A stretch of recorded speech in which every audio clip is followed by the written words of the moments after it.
Two heads, one tail. Young yin.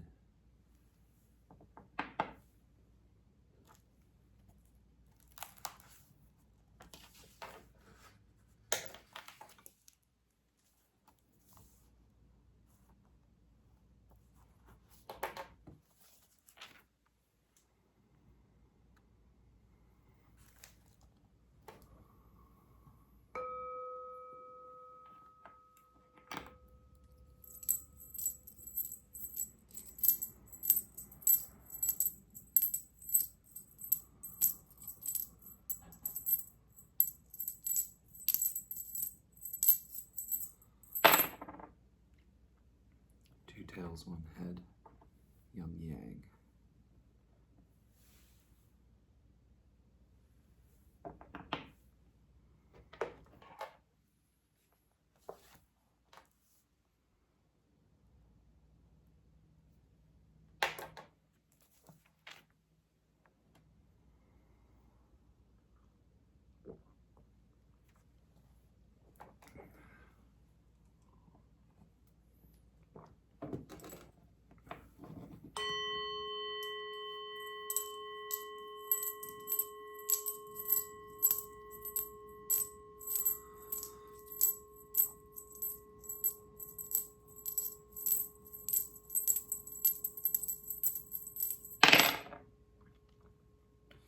Two heads, one tail, young yin.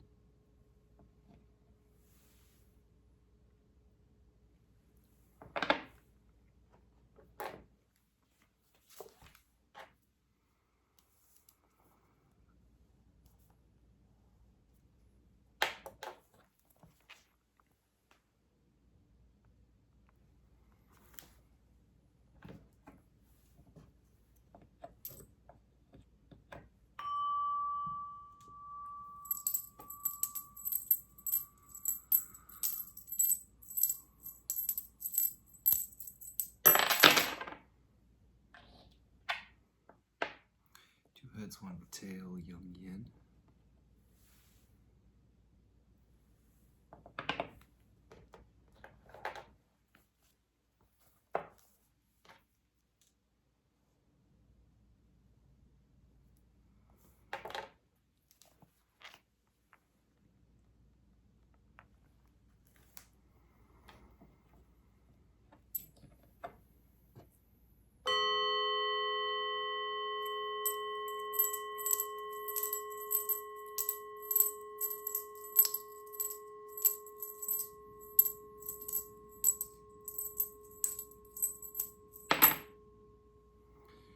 Three heads, old yang.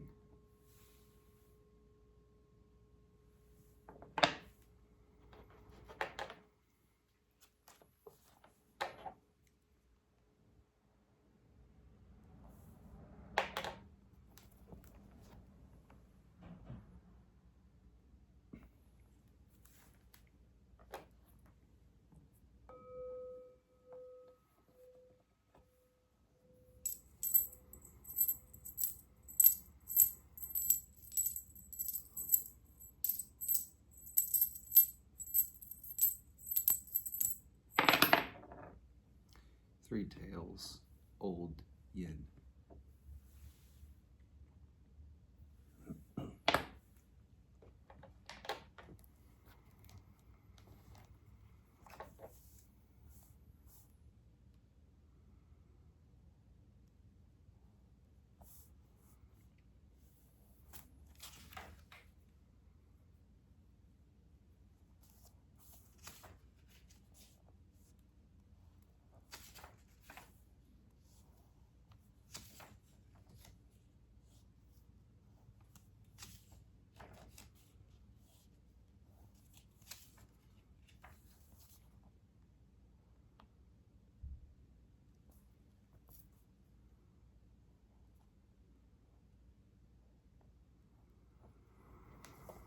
This is actually how we draw out old yang.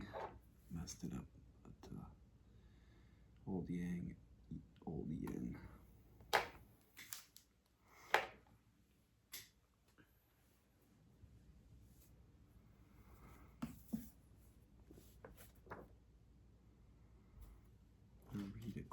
passage from Vitality, Energy, Spirit.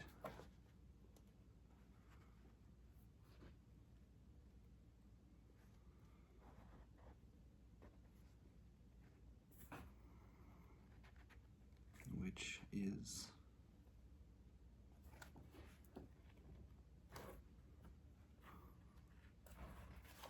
here we go. A Taoist source book. This comprehensive anthology traces the teaching on the three treasures, vitality, energy, and spirit through the long history of Taoism, along with brief selections from the classic texts of Lao Tzu and Chuang Tzu. The book presents a rich selection of tales and sayings from Taoist literature, as well as a broad range of writings from the Complete Reality School. Verses on sitting, forgetting. Always be silent and basic energy won't be heard. Minimize thought and the lamp of wisdom shines within. Avoid danger, then the spirit is peaceful and realized. Subdue vexations and the mind is clear and cool. Without seeking, there is no flattery or cajolery. Without fixation, one can change adaptively. If you are not greedy, then you are rich. If you are not presumptuous, why fear rulers? When tasting is ended, the spiritual spring descends of itself. When the energy is settled, true breath grows daily. In terms of feeling, the body dies and the spirit travels. In terms of imagination, one leaves the corpse in dreams. When energy leaks, the body returns to the earth of the grave. When thought leaks, the spirit heads for the realm of death. When the mind dies, only then can the spirit live. When the earthly soul passes away, the celestial soul is strong. It's hard to investigate the subtle principles of all things. Responsive adaptation is not apart from true constancy. Supreme vitality submerges into ecstasy. Great form merges with immensity. Adaptations of the way are like the evolution of beings. Even ghosts and spirits cannot fathom this activity. Not drinking, not eating, not sleeping, this is called the sitting forgetting of real people. Wang Che, ancestor of the Complete Reality School, said, "When the mind forgets thoughts, it transcends the realm of desire. When the mind forgets objects, it transcends the realm of form. When the mind does not cling to emptiness, it transcends the formless realm. Detached from these three realms, the spirit abides in the homeland of immortals and sages. The essence exists in the domain of pure openness."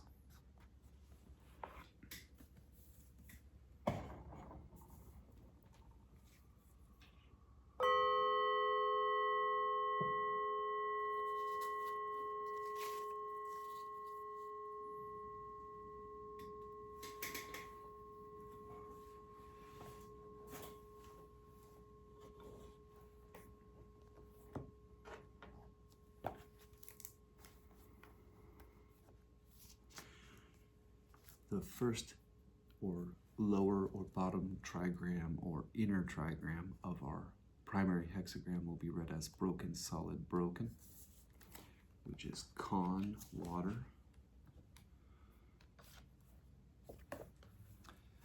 Con is deep water, flowing and formless. He is the complement of Li, dark where Li is bright, unconscious to her sharp lucidity, and represents a more fluid, intuitive, and emotional way of perceiving.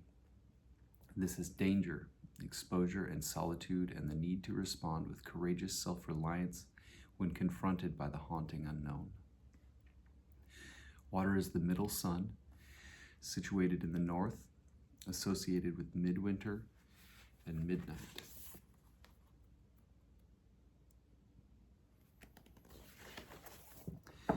The top trigram or outer trigram of our primary hexagram will be read as broken, solid, broken, which is also Con.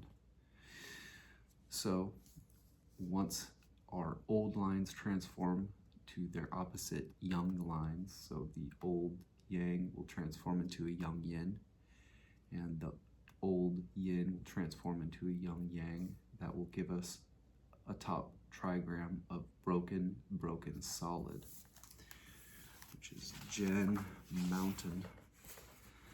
The mountain is still. It is a limit where you must stop. Gen brings each cycle to an end, defining a space where we can recognize, assimilate, and complete our experience.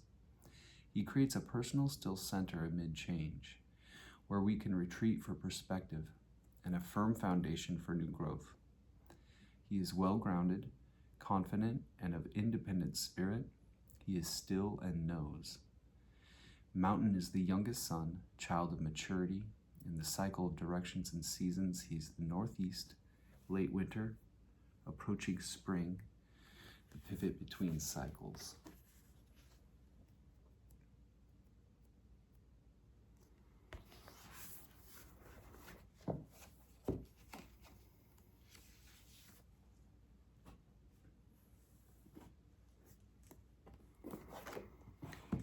Con above con, or water above water, gives us a primary hexagram of 29.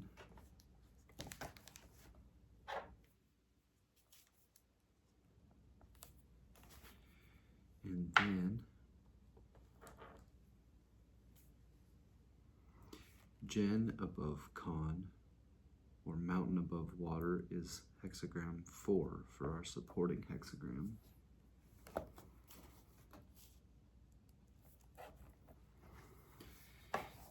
How our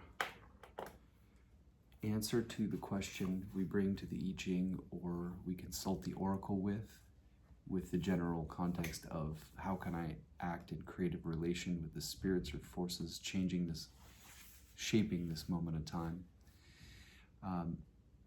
We'll understand that answer when we understand how the parts of our reading work together. The key to understanding a reading is to know your way around its main components, how they fit together, and the different roles they play. If your reading includes changing lines, then you will need to understand primary hexagram, relating hexagram, and changing lines together. The two hexagrams in conversation with one another map out your whole answer. The primary hexagram shows you quite directly what your answer involves. The relating hexagram generally describes what the answer is about for you. It sets the primary hexagram in a broader context and influence, a direction of travel, an underlying issue that has to do with you and your relationship to it all. If the two hexagrams map out a landscape for you, then the changing lines stick a pin in that map to say you are here, or at least here are some places you may find yourself. They are the immediate answer to your question. As the most specific, focused part of a reading, their message always takes precedence over all other elements. For example, the primary hexagram might describe a reassuringly secure situation, but a changing line could warn how insecure your position is within it. We'll be reading primarily from the Taoist I Ching, written by I-ming in 1796 as a Taoist adept, and it's been translated by Thomas Cleary. Our primary hexagram 29 is Mastering Pitfalls, one of the 4 timeless hexagrams, restoring the celestial within the mundane.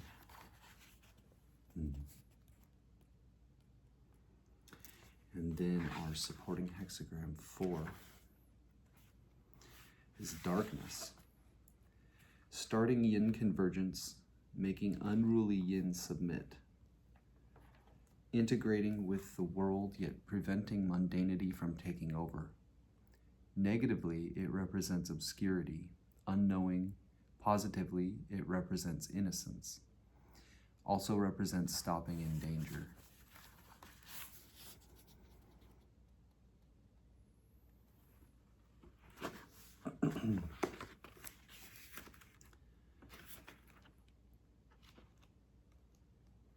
Our primary hexagram, 29, mastering pitfalls, or double pitfall. In mastering pitfalls, there's truthfulness. Thus the mind develops. There's excellence in practice. Explanation. Pitfalls means danger, as of a precipice or pitfall. Mastering pitfalls means getting through danger. As for the qualities of the hexagram, above is water, dangerous, and below is water, dangerous, going from one danger to another, yet able to get through successfully in spite of danger. It is therefore called mastering pitfalls. This hexagram represents the presence of white within black, restoring yang within yin. It follows on the previous hexagram, nourishment. Nourishment means seeking fulfillment by emptiness, seeking the true yang that has fallen in a pit. In human beings, after heaven and earth interact, the one point of original yang runs to the palace of earth. Earth is filled in and becomes water, and heaven changes into fire. At this point, yin traps the yang, the celestial root is obscured, and the mind gets involved with things. Though near to reality by nature, people become estranged from it by habit. Descending lower and lower by daily repetition of habit, they fall into a state of ignorant obstinacy and do not know how to stop. However, if one practices evil, one becomes evil. If one practices good, one becomes good. It is simply a matter of how people habitually act. Practice of evil is a way into danger. Practice of good is a way out of danger. Getting out of danger requires that one believe it is dangerous. Belief rules the mind. If one can believe in the danger, then one will not be seduced by external things. Practicing good, one can then be good. As it is said, once you reform, it is the same as if you were originally thus. Therefore, in mastering pitfalls, there is truthfulness. Thus the mind develops. If there is truthfulness, then the mind develops. Without truthfulness, the mind does not develop. The mind with truthfulness is the mind of Tao. When the mind of Tao becomes manifest, the human mentality does not arise. Sane energy grows, aberrant energy recedes, and one can thus go in and out of yin and yang without being constrained by yin and yang. But believing there is danger requires one to practice so as to get out of danger. Believing but not practicing is like not believing.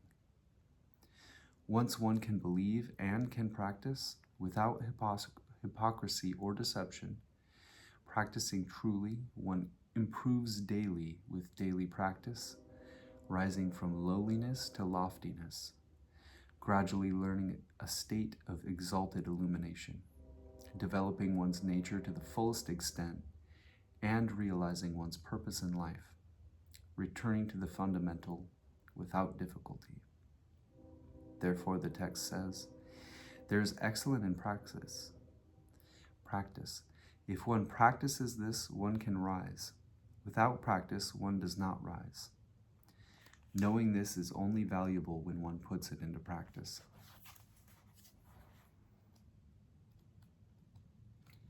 And supporting hexagram 4.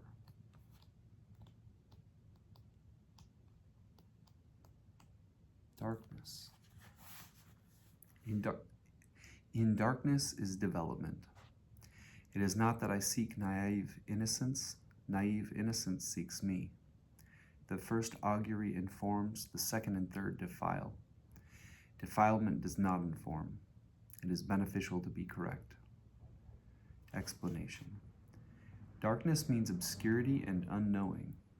In the body of the hexagram, mountain is above, with 2 yin advancing under 1 yang. Water is below, with 1 yang fallen between 2 yins.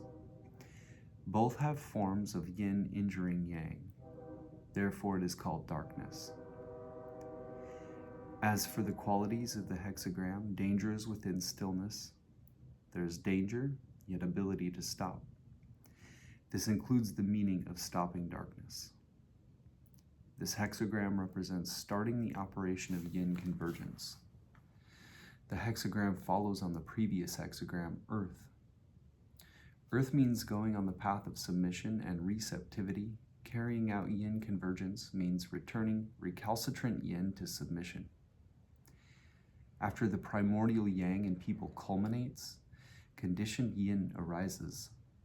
The original spirit is obscured, and discriminatory awareness does things.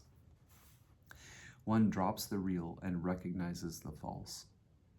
Using intellect mistakenly, producing all sorts of cleverness, though overtly there is light, inside is really dark. This is where darkness comes from. Once you have entered darkness, essence is disturbed and life is destabilized. In a single day, you are born 1,000 times and die 10,000 times, not knowing how to stop. This is most perilous. If you know there is danger and are able to stop it, silencing the intellect, being as though ignorant and dumb, though you be without knowledge outwardly, inwardly you really have knowledge. From false darkness you return to true darkness. Thus it is that in darkness there is paradoxically a way of development. The best development of darkness is innocence.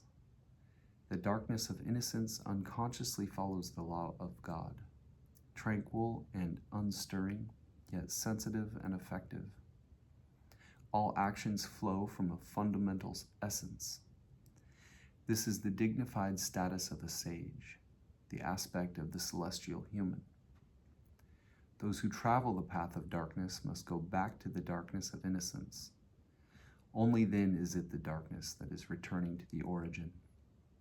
However, this darkness of return to the origin is not a matter of seeking naive innocence oneself. It is naive innocence that seeks oneself. Not seeking innocence oneself means that it does not come about by formal effort and is not attached to forms. Innocence seeking oneself means that it comes naturally and does not fall into voidness. Not clinging to forms, not falling into voidness, not material, not empty. Since it is not a matter of seeking the real, one does not exclude the artificial either. Ever calm yet always responsive yet ever calm. It is not darkness yet resembles darkness. It is darkness, but actually not darkness. External things cannot enter inside, thoughts cannot arise. One does not seek reality, but reality is here. But this path that is neither form nor void has two methods: nurturing darkness and opening darkness, which should be known. When yin and yang are mixed and natural reality has not yet been injured and external influences have not yet entered, darkness belongs to reality. It is like a first augury when the yarrow sticks are not yet divided, surely giving direction at first. One should be open, calm, sincere, and serious, thereby going on the path of non-contrivance. Once yin and yang have divided, there is a lack of natural reality. External influences creep in, and darkness winds up in falsehood. It is like when the yarrow sticks are messed up after 2 or 3 auguries. Without awaiting their directions, one may change arrangements, thus going on the path of striving. The path of non-contrivance nurtures the darkness of reality. The path of striving transforms the darkness of falsehood. Nurturing reality, transforming falsehood, striving and non-striving are to be used according to the time and situation as appropriate. One may proceed from striving and wind up non-striving, or one may succeed in striving by way of non-striving. In either case, the ultimate accomplishment is to use the highest good without evil, wholly integrated with natural principle, to go back to the origin, return to the fundamental, and revert to innocence. Those who travel the path of darkness must do so in the correct way.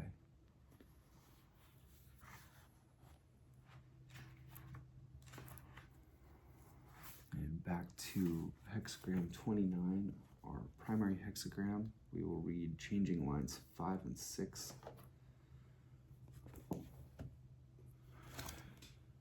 Which are our most focused point of our reading. I'll put a pin in the map to say you are here, or at least here are some places you may find yourself. Line 5 has the general context of strength and self-determination, clear vision, being in command. Line 6 has the general context of beyond the main action, reviewing experience, asking what comes next.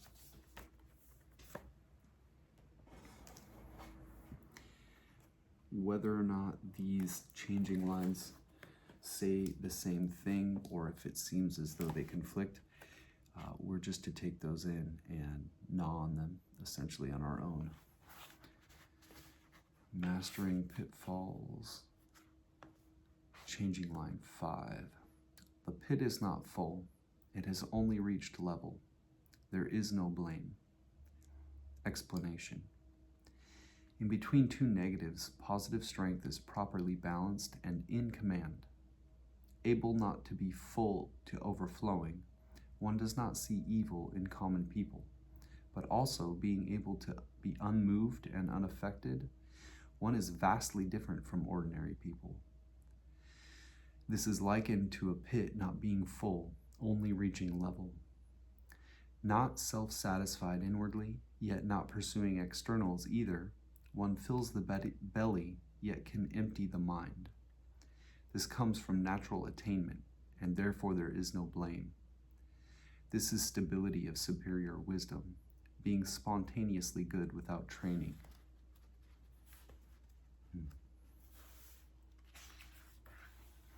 And changing line 6. Bound with rope, put in a briar patch. For 3 years one cannot find the way out. Misfortune. Explanation. Even petty people are essentially not bad. It is just that in spite of essential goodness, they do not know how to practice and develop goodness. They bind and restrict themselves and get tied up in what is not good, abandoning and ruining themselves, living in peril. This is like being bound with rope and put in a briar patch. Ultimately, they will inevitably perish. It is not only for 3 years that they will not find a way out of danger. This is base, foolish obstinacy, never cultivating oneself and ending up bad. So those who practice the Tao should wake up and follow true teachers, seeking a way out in order to comprehend their essence in life. Don't ruin and abandon yourself and become useless to the world just because you may have little in the way of blessings. Everyone has a part in the study of body and mind, essence and life. The goal is near at hand. One may mount the foundation of sagehood directly. It is just a matter of people being able to believe and practice. If one can actually believe in this and practice it, one will improve with daily practice and will eventually cultivate the state of perfect good without evil, integrated with celestial principle. What happiness do people find in not practicing good?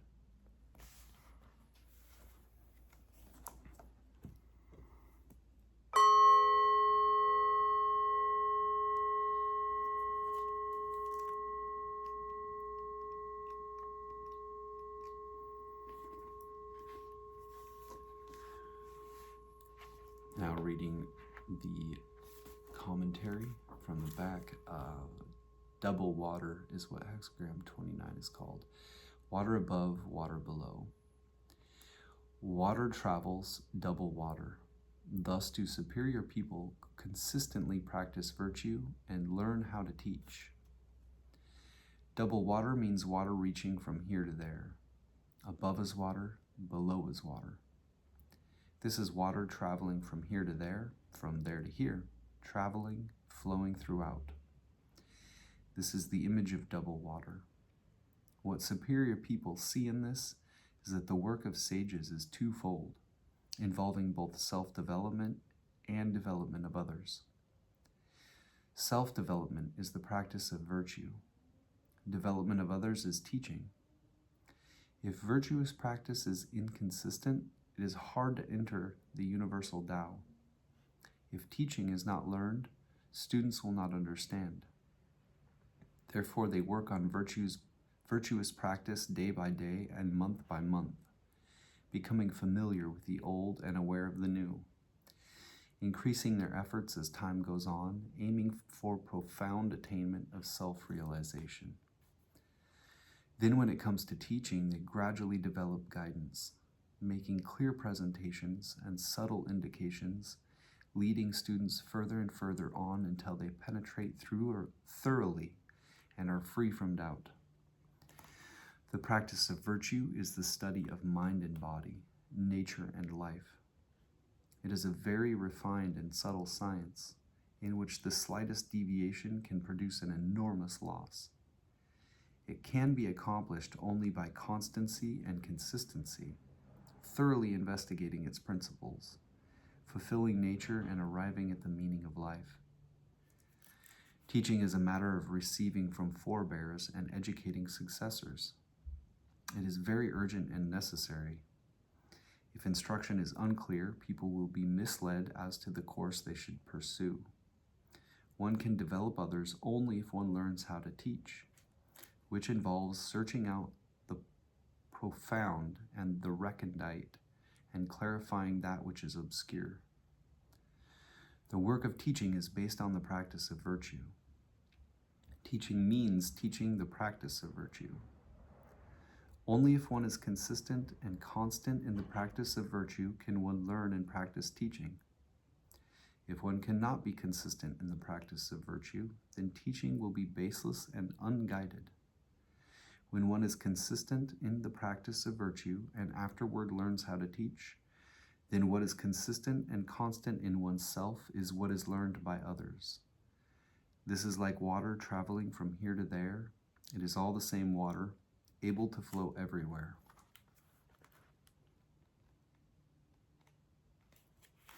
In hexagram 4, our supporting hexagram, darkness. Mountain above, water below. Under a mountain, a spring is produced in darkness. A superior person nurtures character with fruitful action. Darkness means developmental nurturance without intellectualism. Above is mountain, below is water. Here water is referred to as a spring and not water because the spring under the mountain is water. When a spring is produced under a mountain, the spring is nurtured by the mountain, being water with a basis flowing far from a deep source, going through without hindrance. This is the image of darkness. What superior people see in this is that when those who practice the Tao want to exercise virtue outwardly, first they must develop character inwardly. If one acts without development, the action will have no basis. Without inner mastery, action will injure character. This is the reason for emulating a spring emerging from a mountain, acting fruitfully without obstruction, taking as a model the mountain nurturing the spring, nurturing character with caring warmth. The yang in the center of water refers to what is produced by celestial unity, the original generative energy that gives birth to beings. This is what is called the celestial virtue or power. This virtue is hidden in the temporal. Since ordinary people follow temporally acquired conditioning and abandon the primordial, most do not know how to develop, nurture, cultivate, and sustain this primal virtue, so as a result, they gradually dissipate it and harm their own essence and life. Those who awaken to this set aside acquired conditioning to practice inner development and outward action, using development to perfect action, using action to test development, cultivating both inside and outside, nurturing character is developmental, and acting on it is developmental as well. Nurturing character means no worthy quality is left undeveloped. Fruitful action demands that every act be fruitful, Nurturance of character demands that it be nurtured until it is stable as a mountain. Only then is development complete. Fruitful action demands that it be effective as a spring flowing day and night. Only then is fruition complete. Action, fruition, character developed, action fruitful, character developed, one completes one's nature and understands the meaning of life. Integrated with the celestial design, unconsciously following the laws of God. This is why darkness is valued.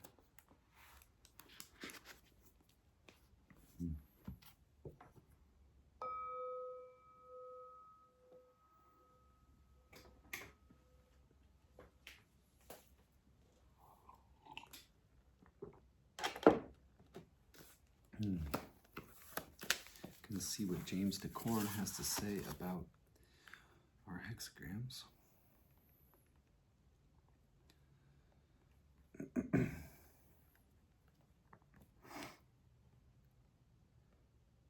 Hexagram 29.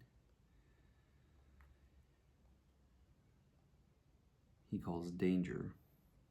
Other titles might be the abysmal, the symbol of sinking, water, the abyss, gorge, repeating gorge, repeated entrapment, double pitfall, multiple danger, double water, the deep, dark forces, the perilous pit. D.F. Hook has a quote, "May not be as bad as it sounds, but whatever happens, remain true to yourself." In Judgment, we have Wilhelm/Baines, the abysmal repeated. If you are sincere, you have success in your heart, and whatever you do succeeds. Blowfold, abyss upon abyss, grave danger. All will be well if confidence is maintained and a sharp hold kept upon the mind. Activities so conducted will win esteem. Lu, water doubled, danger. Sincerity leads to success, peacefulness, in your heart and mind. You will succeed in your actions. This hexagram means danger, misfortune, or entanglement in a difficult situation. You should be both careful and patient. Do not struggle with all of the difficulties around you. Ritzema/Karcher, repeating gorge, possessing conformity, holding fast the heart, growing. Movement possesses honor. This hexagram describes your situation in terms of a dangerous situation you cannot avoid. It emphasizes that taking the risk without reserve, the action of gorge, is the adequate way to handle it. To be in accord with the time, you are told to venture and fall.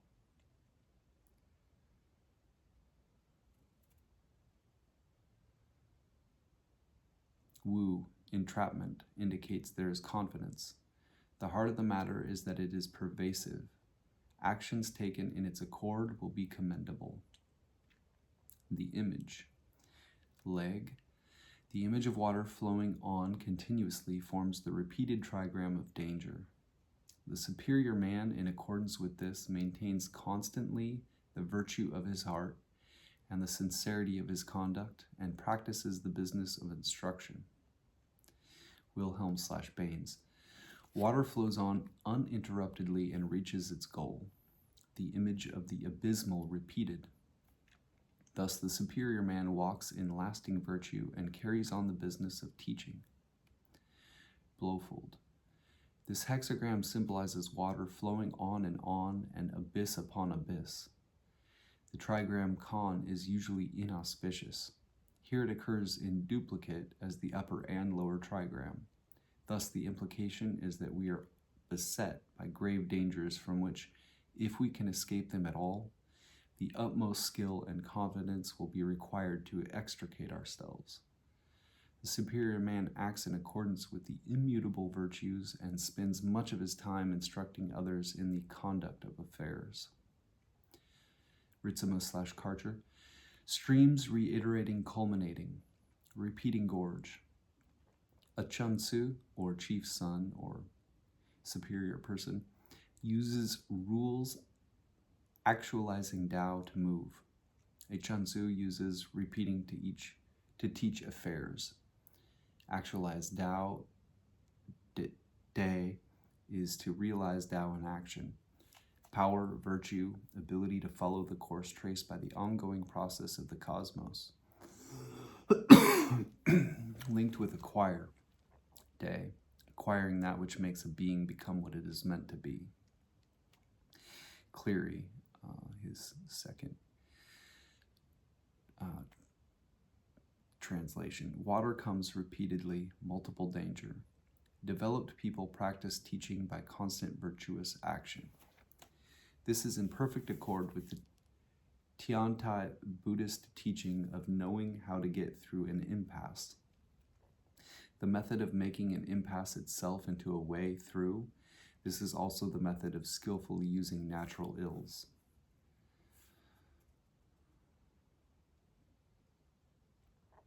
Commentary, Confucius/Leg. Danger repeated shows us one defile succeeding another. This is the nature of water. It flows on without accumulating its volume so as to overflow. It pursues its way through a dangerous defile without losing its true nature. That the mind is penetrating is indicated by the dynamic line in the center. Advance in accord with this will be followed by achievement. The dangerous height of heaven cannot be ascended. The difficult places of the earth are mountains, rivers, hills, and mounds. Kings and princes arrange, by means of such strengths, to maintain their territories. Great indeed is the use of what is here taught about seasons of peril. Leg. The trigram of danger, which is doubled to form this hexagram, is the symbol of water and means a pit, a perilous cavity or defile with water flowing through it. The trigrams consist of a dynamic central line between two magnetic lines. Together they symbolize danger, how it should be encountered, its effects on the mind, and how to escape it. Liang Yin says, water stops at the proper time and moves at the proper time. Is not this an emblem of the course of the superior man in dealing with danger? The Konghasi editors say that to exercise oneself in meeting difficulty and peril is the way to establish and strengthen the character, and the use of such experience is seen in all measures of self-defense. Notes and paraphrases. Judgment. Commitment to the work engenders a keen discernment of threatening situations and the factors which create them. With the ability to recognize the dangerous elements in a situation, success is assured. The superior man maintains his connection with the self and learns from the trials thus provided. This is one of the first hexagrams that one learns to recognize by name and number, and it is usually received with trepidation. Like the death card in tarot, it is often interpreted as an evil omen, although a deeper understanding reveals opportunity rather than defeat in such images. There is danger and suffering in the work, but probably far less of it in the long run than in an ordinary, unexamined life. Anguish in the service of purpose is ultimately tolerable. It is the incredible suffering of ignorance that is truly tragic. All that pain and sorrow expended on worldly illusions. The Confucian commentary provides some valuable insights concerning the defensive use of danger by kings and princes to protect their realms. To master a dangerous challenge before one can progress to a higher level of awareness is a classical theme of initiation. Without it, the candidate would be destroyed by forces he wasn't ready to confront. This is the purpose and meaning behind the guardian of the threshold archetype. Danger is evil or unfortunate only if one is intimidated by it. Correct behavior in accordance with the principles of the work will always take you to your destination. The self will seldom, if ever, give you a test that you cannot pass if you fully apply yourself. When it seems otherwise, bear in mind that failure often renders better lessons than success, or the illusion thereof. And now a quote from Jung in Civilization and Transition. A neurosis is by no means merely a negative thing. It is also something positive. Only a soulless rationalism reinforced by a narrow materialistic outlook could possibly have overlooked this fact. In reality, the neurosis contains the patient's psyche, or at least an essential part of it. And if, as the rationalist pretends, the neurosis could be plucked from him like a bad tooth, he would have gained nothing but would have lost something very essential to him. That is to say, he would have lost as much as the thinker deprived of his doubt, or the moralist deprived of his temptation, or the brave man deprived of his fear.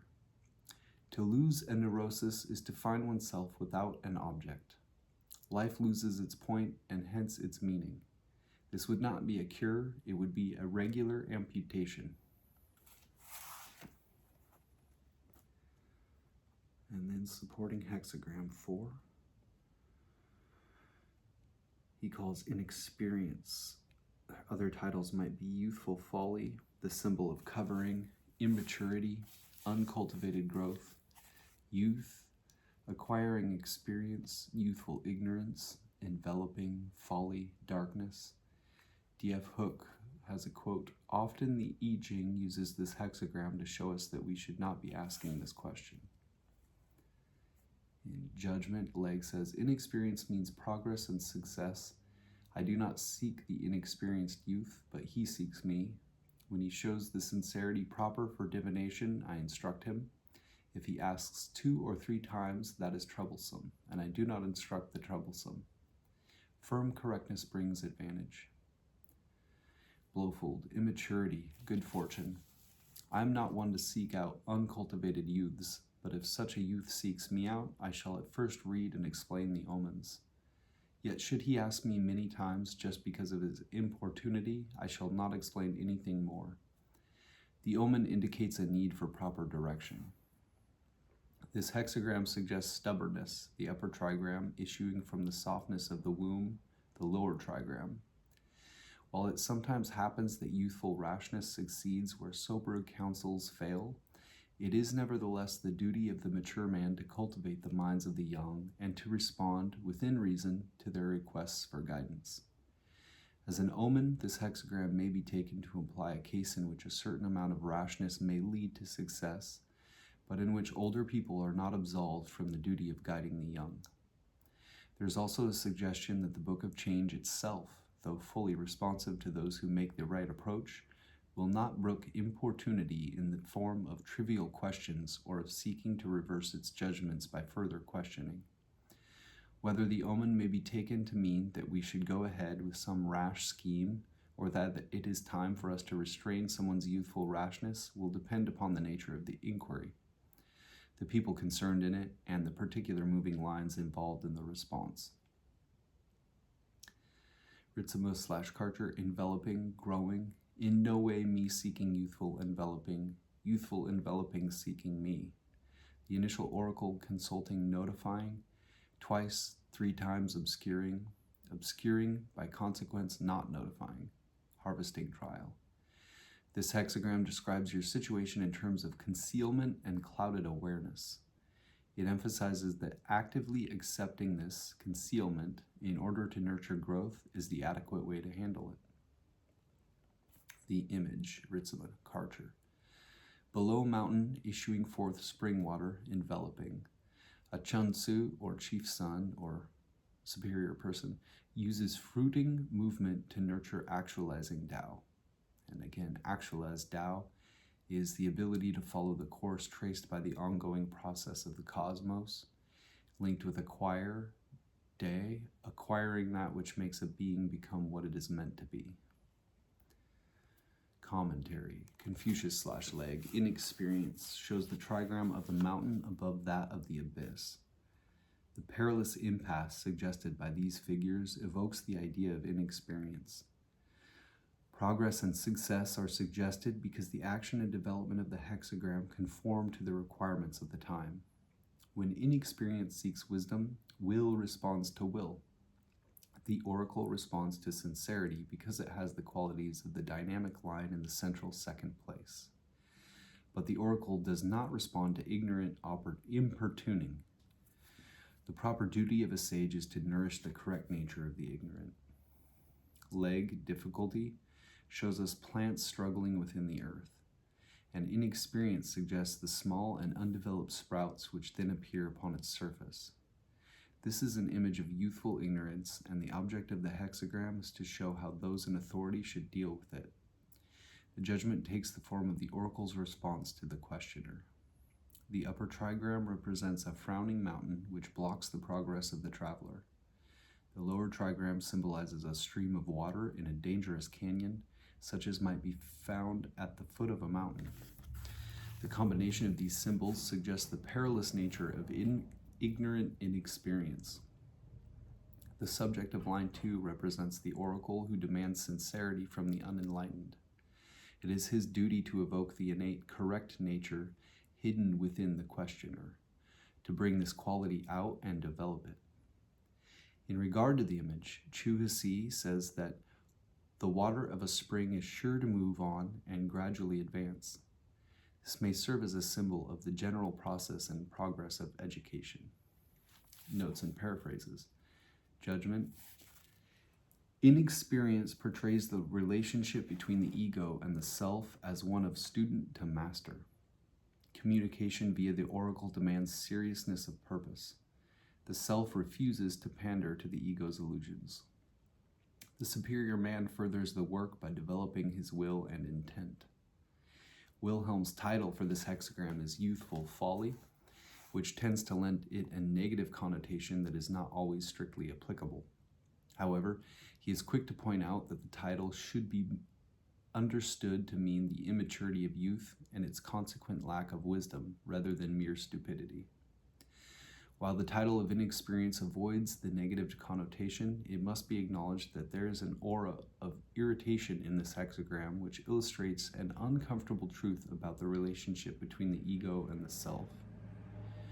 The self is an awesome archetype, and once one has established contact with him, he assumes a distinctly stern personality. The self will not pander to the ego's illusions and has no patience with anything but the unvarnished truth. Tact and patience are not among his attributes. Lao Tzu describes him very accurately. The sage is unkind. He treats the people like sacrificial straw dogs, which is just the way it is. As a satellite of the self, the ego complex was not created just so that it could spend a lifetime indulging its fantasies. The work must be undertaken, and the self knows more than you do what remains to be done. Like any excellent teacher, he demands more of us than we think we have in us to give. This phenomenon of the tyrannical and often unjust self has been noted in many times and places. Here is an example from Neoplatonism. And this is a quote from Iamblichus, The Egyptian Mysteries.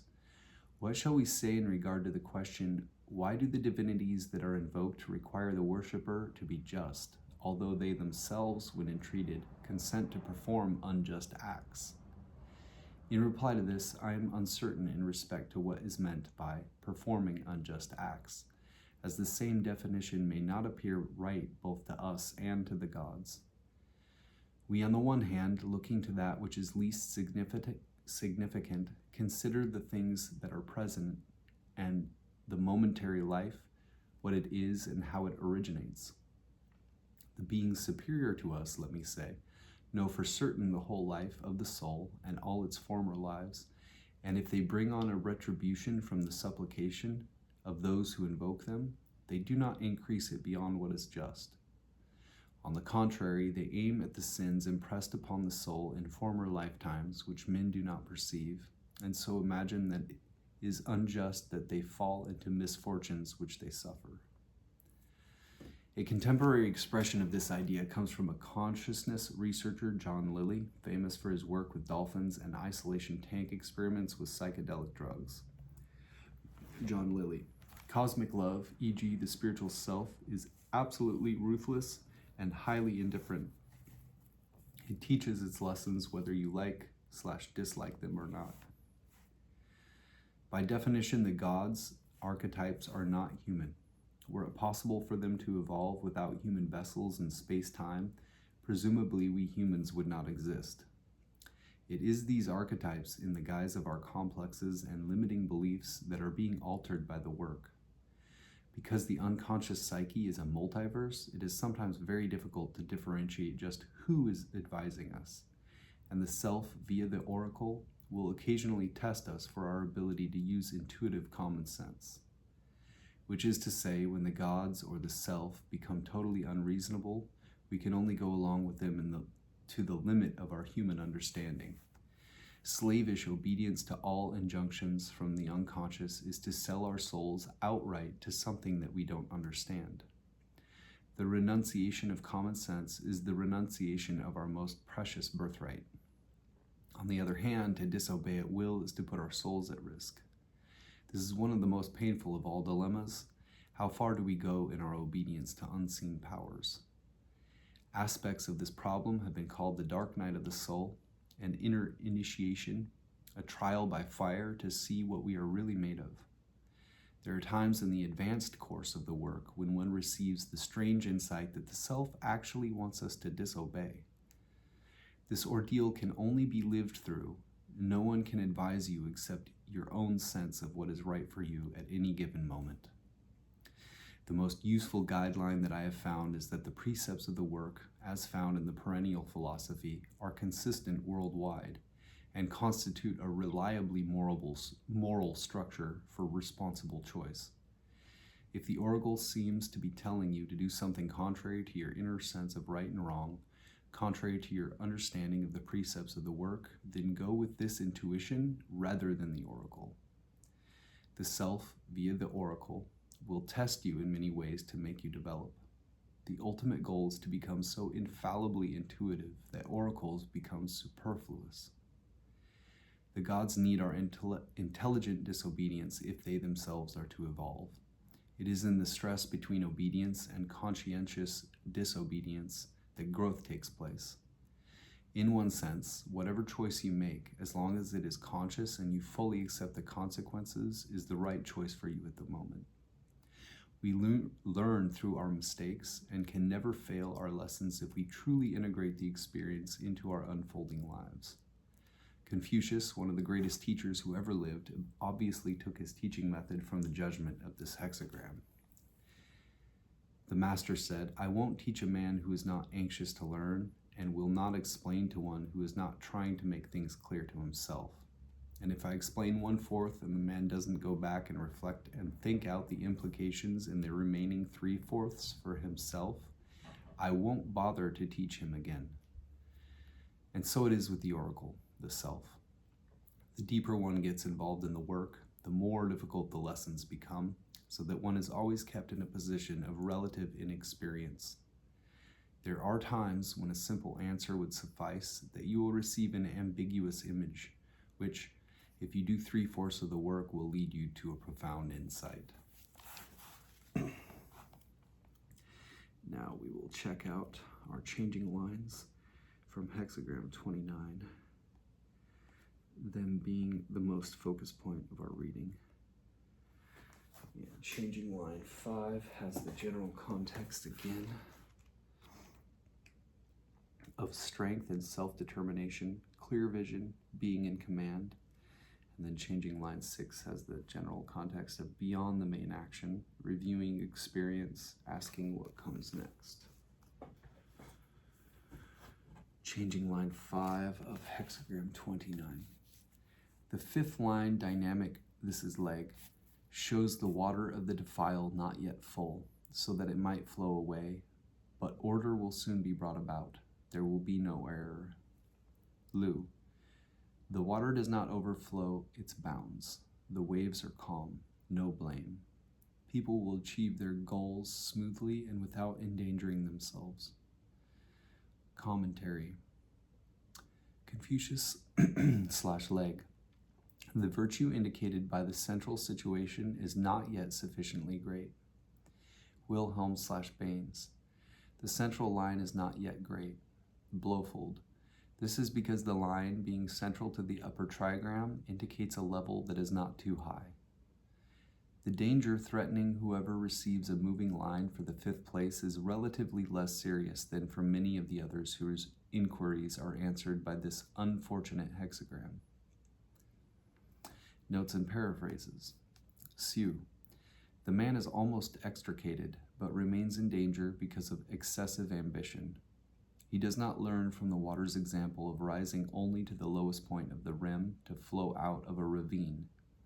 He should not attempt great and apparently unattainable things, but should only try to escape danger by following the path of least resistance. Wing.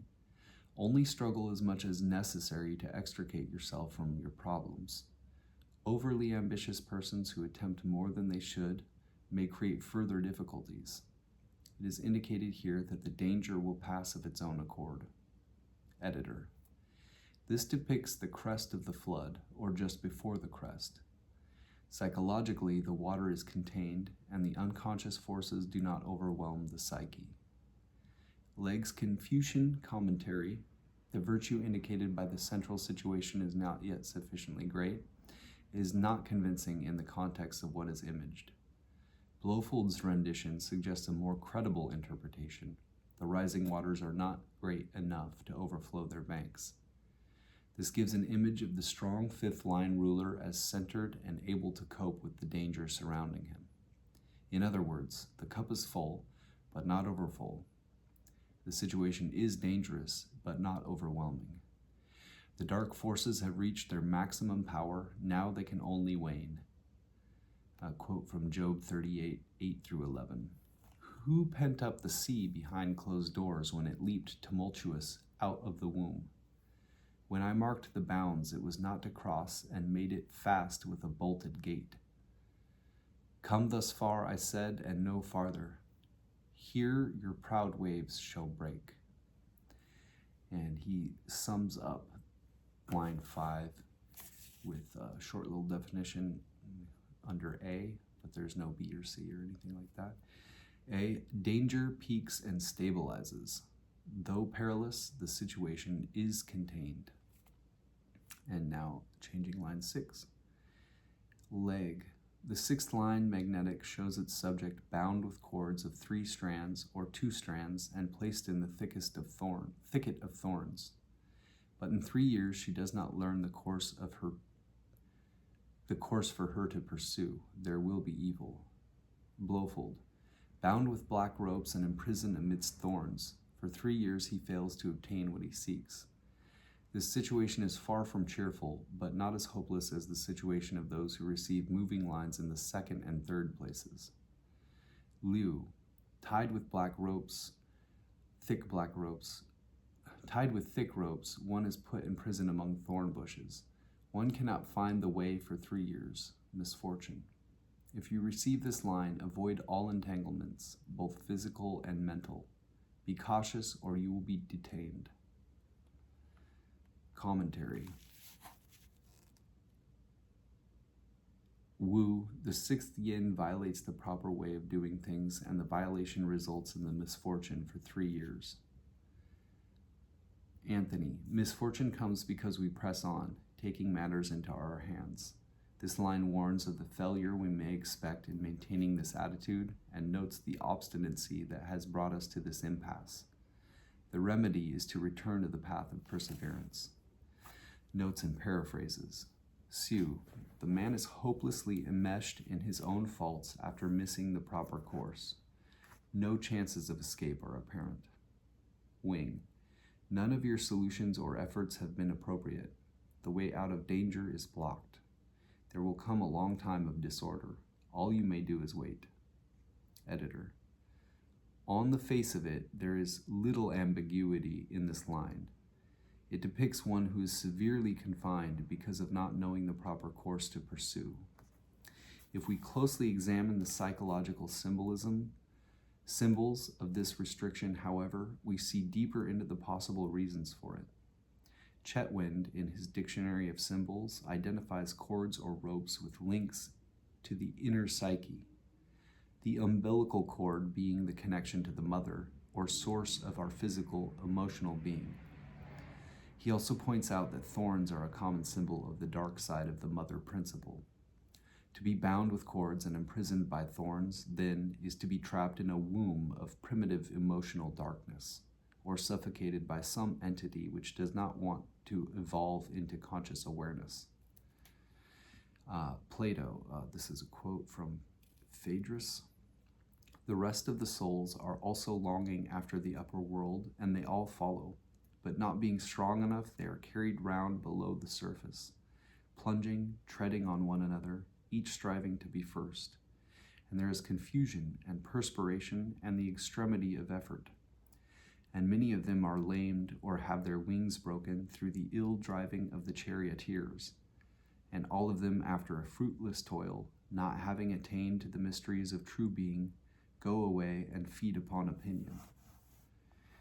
He breaks down line 6 into an A and B, two possible definitions. A, you have lost your way and are imprisoned by illusions. B, your limiting beliefs prevent you from furthering the work.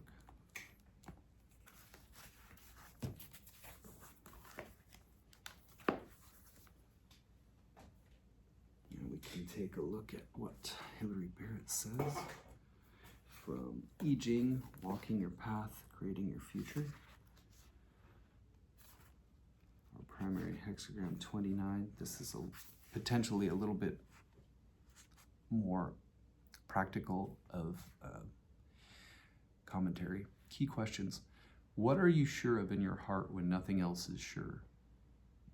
How can you flow on and through the dark? She calls it repeating chasms. Oracle. Repeating chasms. There's truth and confidence. Holding your heart fast creates success. Movement brings honor. These are pits where you fall into the deep, dark waters, flowing on into the swirling, unknowable dark. The chasms repeat. There is no detour that would take you round them, so you must practice and learn the way of these deep places. First, there must be truth and confidence. Truth to the present moment, because this is simply how it is, and trust in your inner knowing, so you can be unreservedly present with an unshakable grasp on the essential core. In these deep waters, there is nothing solid out there to hold on to, no external security, no way to orient yourself. And so you hold fast to your heart.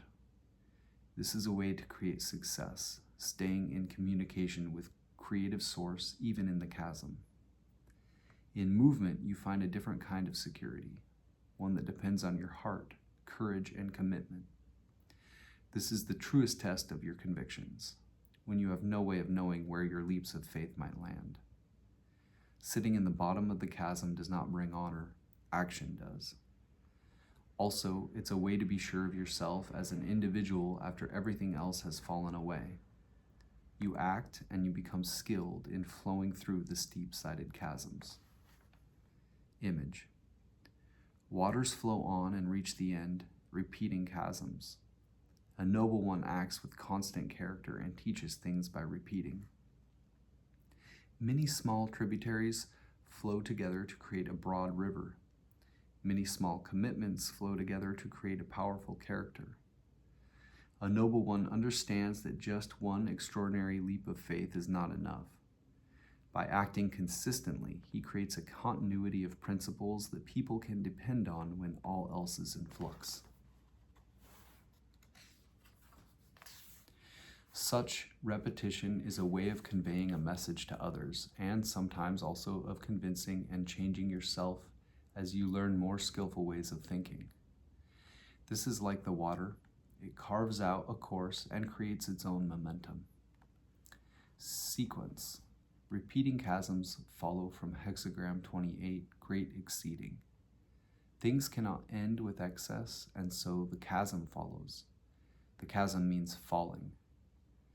In hexagram 28, the house's ridgepole was buckling. Now it has given way. You overburdened or simply outgrew the external framework that supported you, and now you are falling. Pair. Repeating chasms are paired and contrasted with hexagram 30, clarity. Clarity is above, the chasm is below. These are natural opposites, above and below, fire and water, light and dark, waking and dreaming, yet together they create a single landscape. Chinese tradition says that after its journey across the sky, the sun is bathed in the river at the foot of the leaning mulberry tree. The sun itself needs to repeat the chasm. Supporting hexagram 4, she calls not knowing. Key questions. What don't you know? What if you didn't need to know all the answers now? How can you learn from experience? Oracle. Not knowing, creating success. I do not seek the young ignoramus seeks me. The first consultation speaks clearly, the second and third pollute the waters. Polluted and hence not speaking, constancy bears fruit. Not knowing literally means being covered over, like a young animal hidden away in the undergrowth by its mother. So you are ignorant and cannot see as far as you would like, but this is not such a terrible thing while you are still so small. To be small and ignorant is a creative, harmonious way to engage with our world, and holding steadily to not knowing and hence to learning will bring good results. But this flow from creating success to constancy bears fruit is interrupted when the young ignoramus goes running after answers, as if it were embarrassing not to know. In his anxious persistence, he shows a profound disrespect for his teacher and also for the answer he is seeking that he imagines can be had so quickly. So the I who speaks here gives one clear answer and then may refuse to answer. Or perhaps there is just such confusion that no answers can be understood. That speaker can be another person you're asking for a response you need. It can also be the oracle itself or what speaks through it. Image. Below the mountain, spring water comes forth, not knowing. A noble one nourishes character with the fruits of action. The pure spring rises under the shelter of the mountain. It doesn't know where it's going, yet its flow becomes steadily deeper and stronger. In the same way, a noble one nurtures personal character and strength with the fruits of going forward and taking action. Learning comes from experience, not in the form of ready-made answers. Sequence. Not knowing follows from hexagram 3, sprouting. Things that are newly born must needs be ignorant, and so not knowing follows. Not knowing means ignorance and the youth of things. You are at an early stage of development, like an infant just beginning to toddle out into the wider world. Suddenly you find yourself ignorant. The world is a much less orderly place than it appeared from the cradle. So if you have a confused sense of losing your center, this is a sign that you're seeing the world more clearly than before. And changing lines 5 and 6 from our primary hexagram 29, repeating chasms. Changing line 5 again has the general context of strength and self-determination, clear vision, being in command, and line 6 has the context beyond the main action, reviewing experience, asking what comes next. Changing line 5 of hexagram 29. The chasm does not overflow. Here it already finds its level, no mistake. It's in the nature of water to find its level and become still. It doesn't insist on climbing up out of pools and flowing onward for the sake of making progress. Offerings to the earth are poured into pits. There comes a moment when your offering has been received and accepted, and then you don't need to pour it in anymore. This line speaks of the wisdom of enough. This doesn't mean there is no further to go. There almost always is, after all. It only means that you needn't feel impelled to push things forward by giving more and more. Progress will happen of itself in due course. For now, you can pause, contemplate the possibilities, and allow things to be complete as they are. This is not a mistake. There's nothing you have to do and nowhere else you have to be just now. Changing line 6. Bound with good rope and cords, shut away in a thorn thicket for 3 years gains nothing, pitfall. At first you are bound into relationship with its ties and limits, The water in the chasm will stay within its limits. This is how it can flow through. But when limits are not observed or bonds not honored, you are shut away from the flow altogether. Then you are utterly trapped. Your confinement will last for the set time, and there is nothing constructive to be done.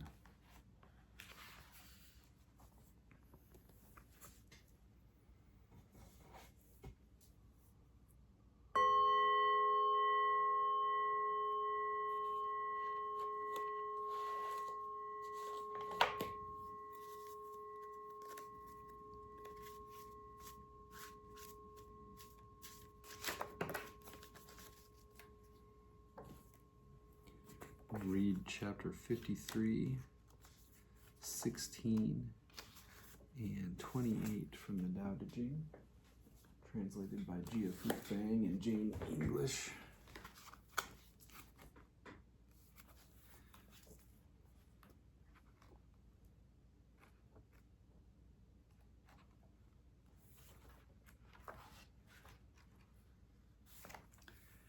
If I have even just a little sense, I will walk on the main road, and my only fear will be of straying from it. Keeping to the main road is easy, but people love to be sidetracked. When the court is arrayed in splendor, the fields are full of weeds, and the granaries are bare. Some wear gorgeous clothes, carry sharp swords, and indulge themselves with food and drink. They have more possessions than they can use. They are robber barons. This is certainly not the way of Tao.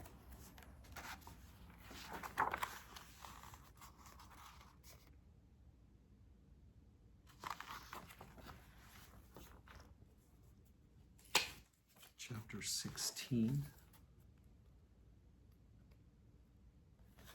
Empty yourself of everything. Let the mind rest at peace. The 10,000 things rise and fall while the self watches their return. They grow and flourish and then return to the source. Returning to the source is stillness, which is the way of nature. The way of nature is unchanging. Knowing constancy is insight. Not knowing constancy leads to disaster. Knowing constancy, the mind is open. With an open mind, you will be open-hearted. Being open-hearted, you will act royally. Being royal, you will attain the divine. Being divine, you will be at one with the Tao. Being at one with the Tao is eternal. And though the body dies, the Tao will never pass away.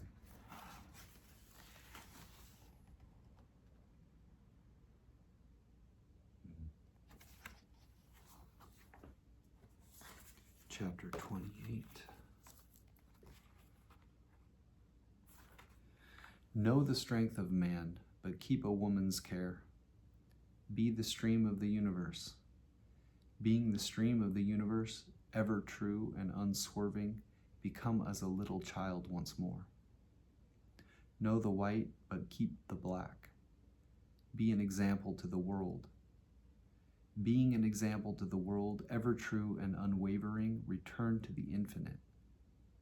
Know honor, yet keep humility. Be the valley of the universe. Being the valley of the universe, ever true and resourceful, return to the state of the uncarved block. When the block is carved, it becomes useful. When the sage uses it, he becomes the ruler. Thus, a great tailor cuts little.